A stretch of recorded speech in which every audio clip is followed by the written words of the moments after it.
You're listening to the Future Tech Podcast with Richard Jacobs. Future technologies such as artificial intelligence, stem cells, 3D printing, gene editing, Bitcoin, blockchain, the microbiome, quantum computing, virtual reality, and exploring space are much closer than you might think. In fact, many early versions of these technologies are in play right now, and the companies that are using these technologies are the focus of this podcast. My goal for you, the listener, is to learn from these podcasts. You may very well learn something that may change the course of your life for the better, steer you towards a new career, or give you insight into addressing a thorny medical problem. Remember, this podcast and its content is informational in nature only. No medical, tax, legal, financial, or psychological advice is being given. If you've enjoyed the podcast, please listen, subscribe, like, and tell your friends about it. Thank you.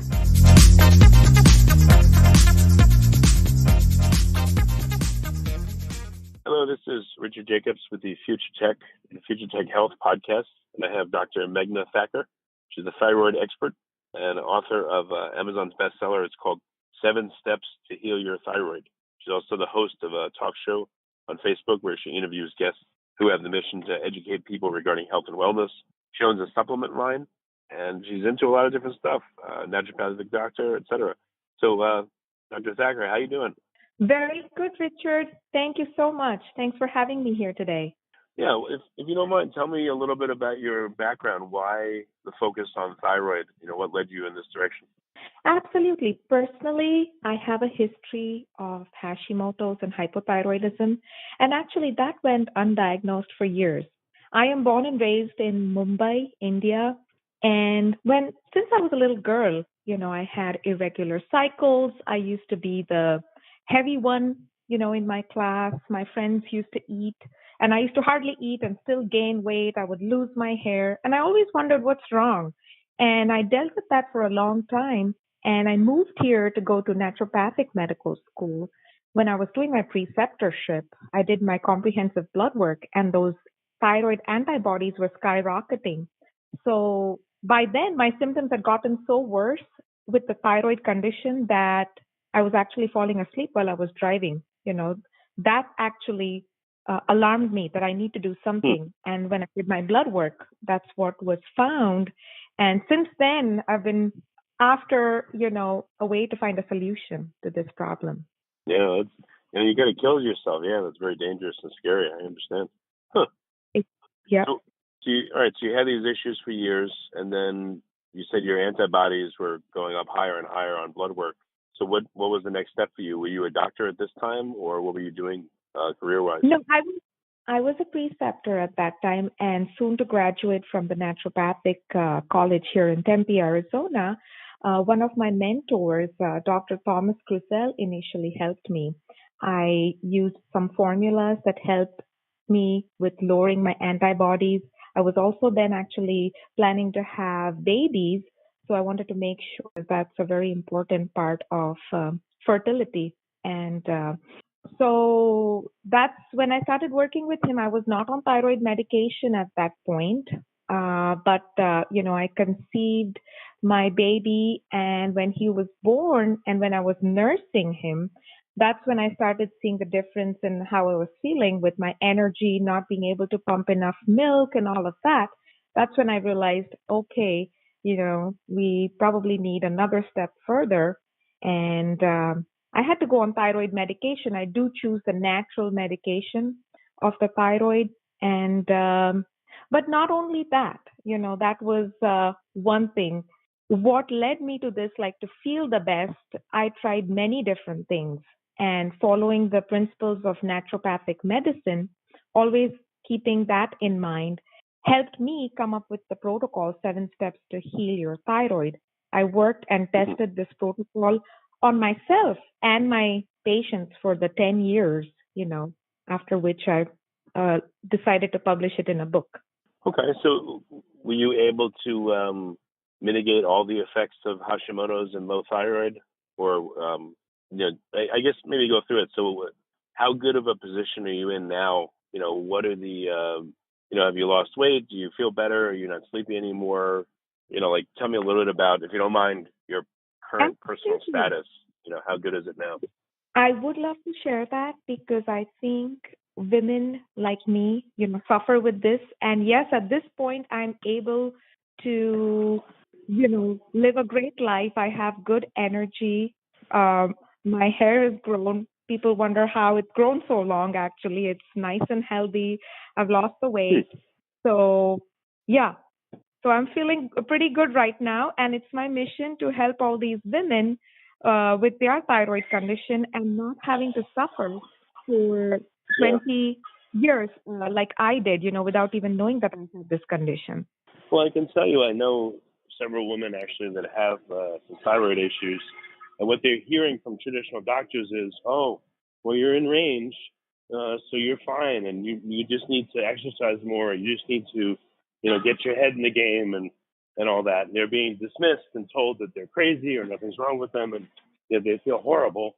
So I know that there's a lot of women out there that need a doctor that will even do the tests that they need. A lot of them, they fight them on the tests. They just want to do maybe TSH and that's it. So if someone has You a are problem, what do they do? How do they get the care they need? Absolutely. You are so right, Richard. I go through this every day in the office when patients come to me and say that they are suffering with these symptoms. Oh, I've had my thyroid tested, it was fine. And yes, that's right. They only look at the screening test, which is the TSH, which has a huge range. But that is not enough information at all. So I always run a comprehensive thyroid panel looking at the blood work, and Hashimoto's is considered the most common reason for one to have hypothyroidism. So I always check for the thyroid antibodies as well, including the free T3, free T4, total T3, total T4, which gives me a comprehensive picture. And yes, the labs provide a wide range. There is a normal range and then there is an optimal range. So my aim is to help patients get to those optimal numbers. And does that always mean middle of the range, or could optimal No. be high for someone and low for someone else? So optimal is different based on what we are looking at. For in regards to the TSH, when the TSH is low, it's better than when it's high. So that's sometimes a little confusing to the patients because when it's high, they think they have hyperthyroidism, but that's wrong. So I explained to them that we want the TSH ideally less than 1.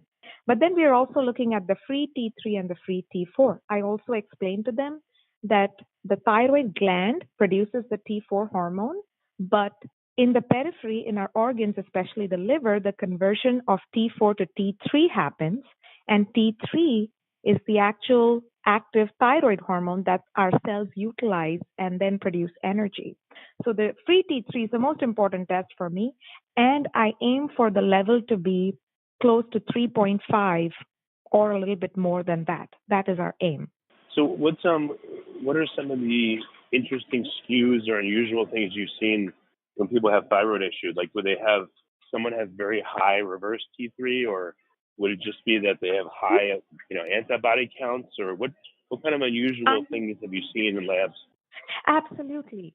So let me share a case of a patient where when she came in to see me, her thyroid numbers per se, looking at her TSH, the T3, T4 levels, everything was fine, but her antibodies were super high in 3000s and 4000s. I checked for the anti-TPO antibody and the anti-thyroglobulin antibody. And in general, she has a very positive attitude. She's like, no, I don't have many symptoms. I am fine. So I'm like, why are these antibodies this high for you? And I believe every patient is different and everyone has a different root cause. So that is what I am going after to find out, to find a solution. So, of course, in her case, we ran a few tests, including a GI map test to look at her microbiome. We did some food sensitivity tests because her GI symptoms were more prominent, like gas and bloating and cramping, which she didn't have a reason for. So I decided to look at her gut. And we found many things that came up, and I treated her according to that. By treating her gut, we saw that the next time when she did her blood work, her antibody levels were down and she was feeling so much better. It was night and day for her. Oh, really? What is for her? What was feeling better mean? What did she tell you? So basically, she felt much more energy. She was getting much more benefits from her workout. Her hair and skin were doing much better. And of course, her GI symptoms went away. Like she was not feeling cramping, um, constipated, or nausea from the foods that she was eating. So there was severe inflammation in her gut. By doing a food sensitivity test, we got rid of all the foods that may be causing that and also put her on a protocol, a gut healing protocol, basically, to restore the healthy flora, to heal her gut lining. And when she repeated her GI test, the results were incredible as well. So not only was she feeling better symptom-wise, but on paper, we could see that in her blood work, her thyroid antibodies had reduced. Also, her all the inflammation in the gut that was first seen in her GI map test had gone away. Yeah, I realized is it true that the conversion of T4 to T3 happens in the gut and is mediated by gut bacteria doing it? So, yes, the conversion of T4 to T3 happens in the peripheral organs. One of the main organs for that is the liver.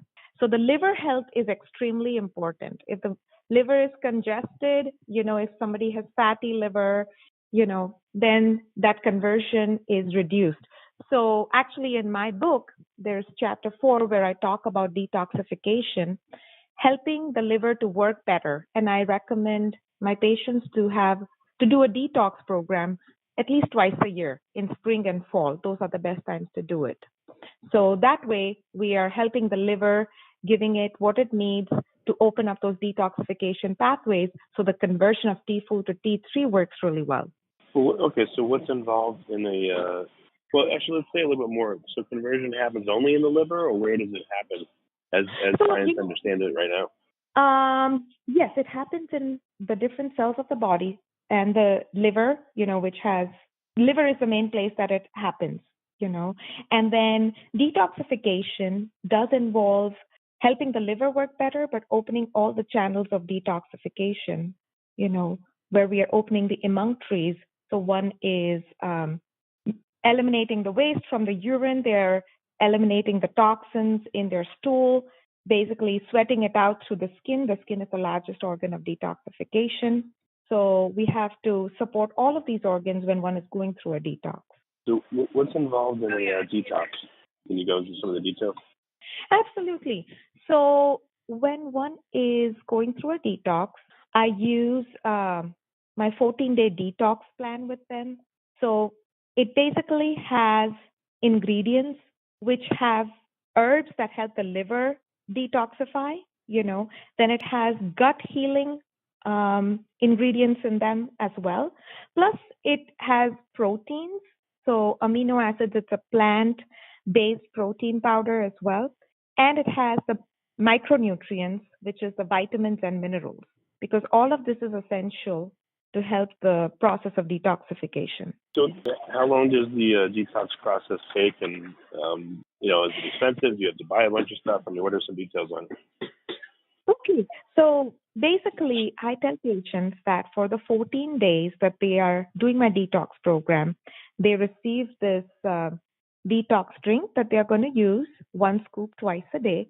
Along with that, they are following a clean diet, so they are removing any processed sugars and additional processed foods. Basically, they're eating pretty clean while on the diet, things that are easier to digest. And they're drinking a lot of water.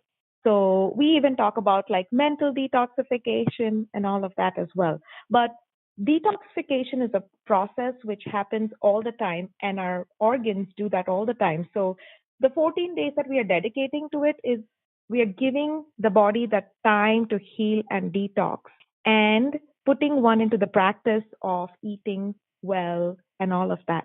But this is something that is a lifestyle change that one should continue doing anyways. We want to be healthy and continue to do it anyways. So what's, I don't know, I don't want to give away the whole book, but what are, I guess basically the steps that people need to go through to heal their thyroid? Yes. Let me say what the steps are. So the first step 1 is understanding your thyroid. where I'm educating the person about how the thyroid hormone works, where it is formed, what is needed for its formation, what are the tests that we talked about before to look for, because I don't want them to be just sent away by their doctors saying that nothing is wrong with them when they are actually having the symptoms. So I'm educating the person about what the thyroid involves and what tests to look for.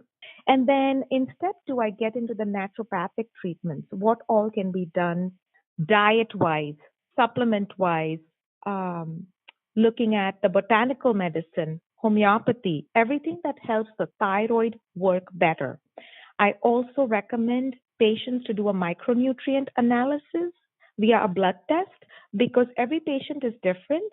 A micronutrient test helps to find out what nutrients that patient may be deficient in. It's an intracellular report rather than a standard blood test that a general lab does. So, in this micronutrient analysis, the blood is sent to this lab where their white blood cells are grown for 3 weeks, and then a report is generated which is about 10 pages long and it's individualized for the patient.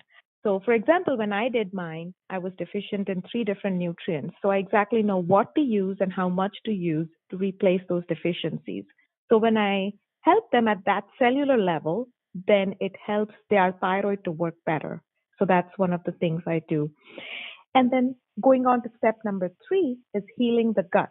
So, as I was telling you about the GI map and the microbiome testing, which is very, very important.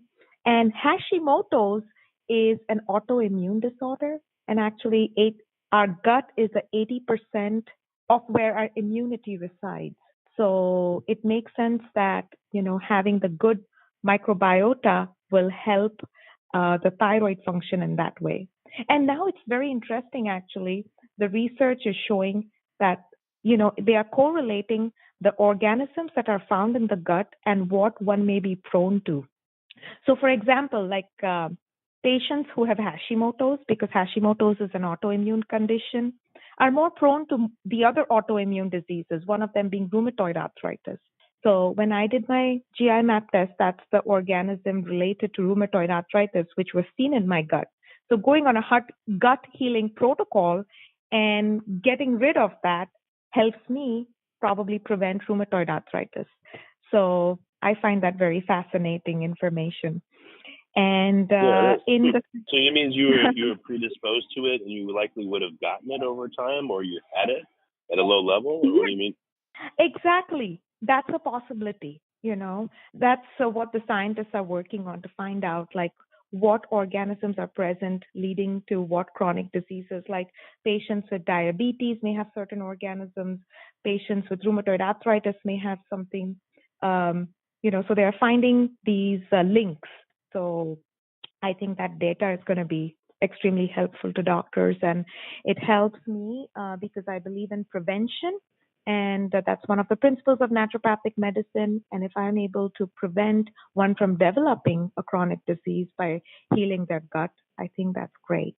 So yeah, no, it is. So, What's how often do people have to take thyroid supplementation if they have low thyroid activity or Hashimoto's, or are you much what percentage of the time are you able to help people heal themselves without medication? That really depends on every patient. If I catch them at an early stage where their antibodies are not very elevated, I've had many patients who don't need any medication at all and they are healed by just being on the supplementation. But when I get a patient who's been on the medication for years and have chronic Hashimoto's, then it is much harder because the body is used to that extra help from the thyroid medication.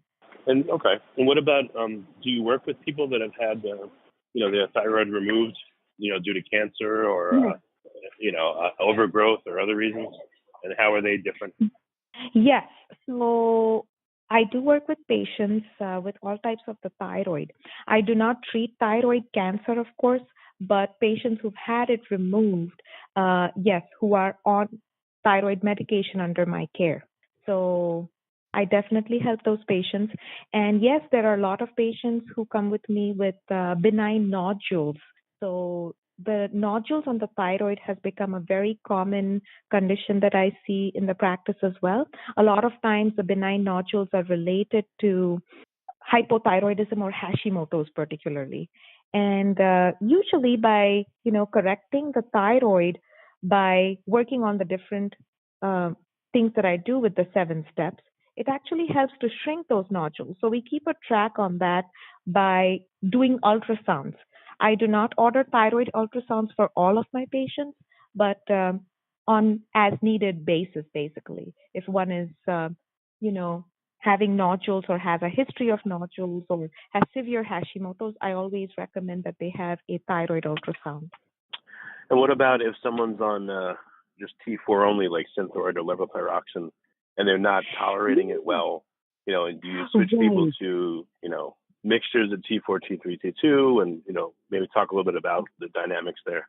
Absolutely. So, Richard, I see that in practice all the time where patients are on T4 medication and come to see me with all the symptoms of hypothyroidism.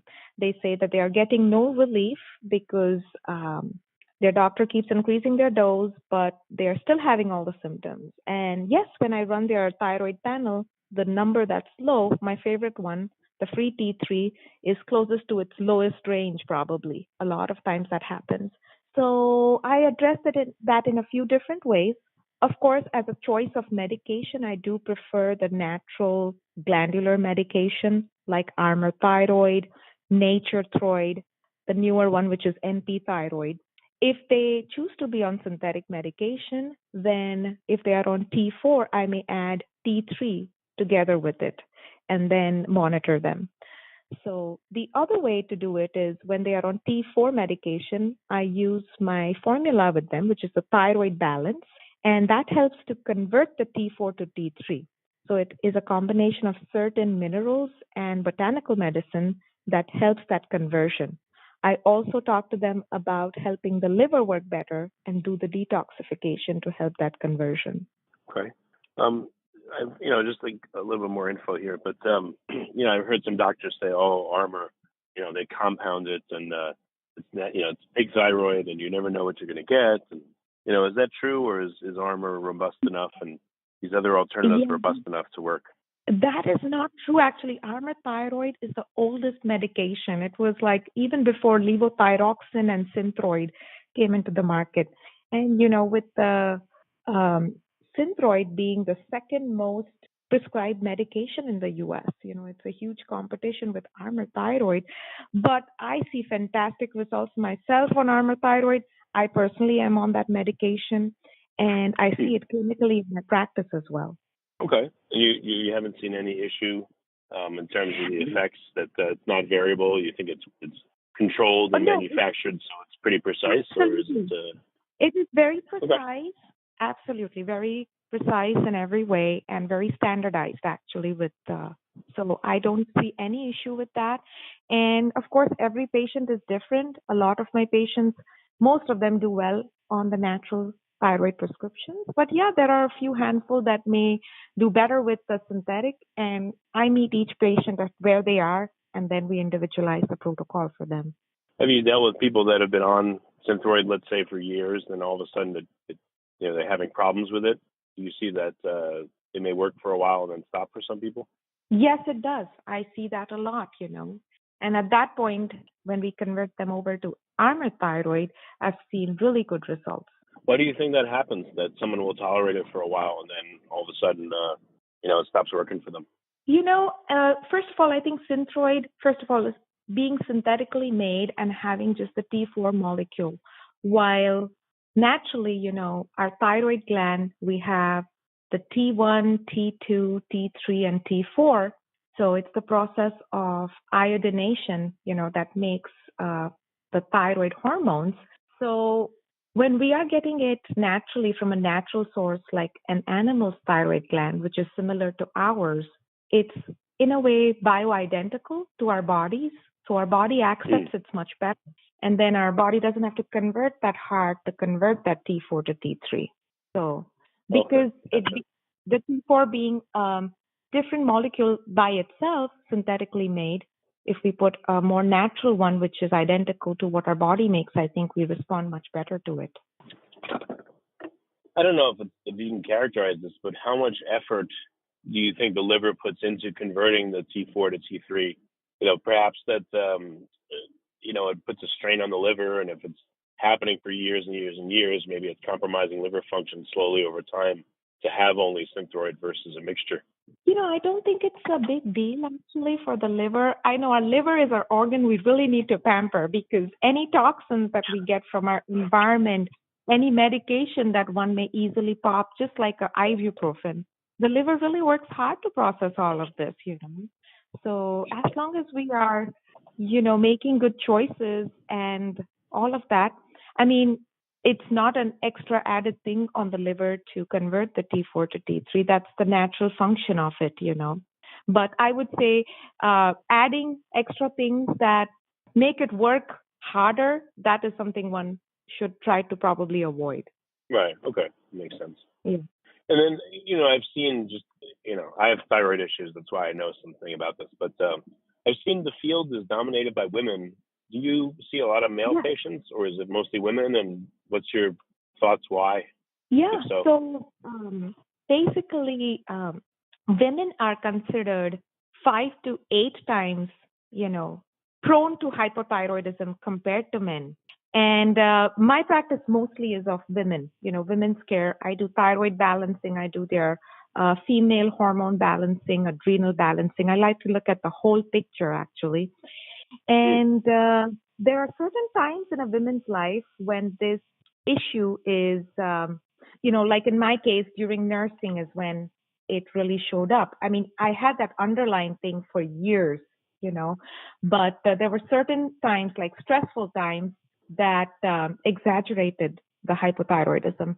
So when a woman goes through pregnancy, which is a huge physiological process to her body, giving birth, nursing, menopause, those are the times that I really diagnose thyroid conditions a lot. Okay. Interesting. Yeah. Yeah, it makes sense with those big hormonal changes. Yeah.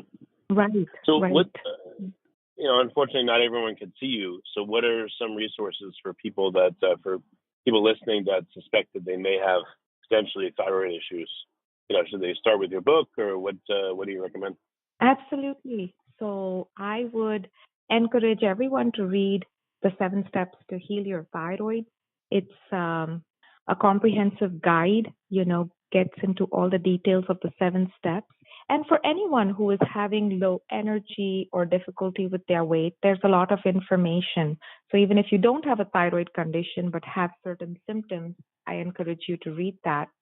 And you can visit my website, which is www.meghnathacker.com. That's my first and last name.com. And there you can have different resources. I have a blog. I have my social media where I stay in touch with everyone and share information over there. I host a Facebook talk show, and you can see my line of supplements. And I'm here to help you feel better and feel like yourself. That's great. Well, Dr. Thacker, thank you so much for coming on. I appreciate it. Thank you so much, Richard. It was a pleasure.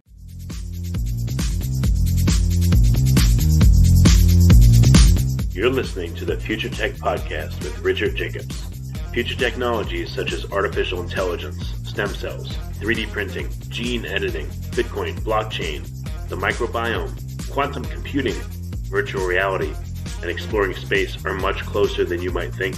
In fact, many early versions of these technologies are in play right now, and the companies that are using these technologies are the focus of this podcast.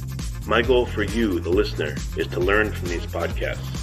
You may very well learn something that may change the course of your life for the better, steer you towards a new career, or give you insight into addressing a thorny medical problem.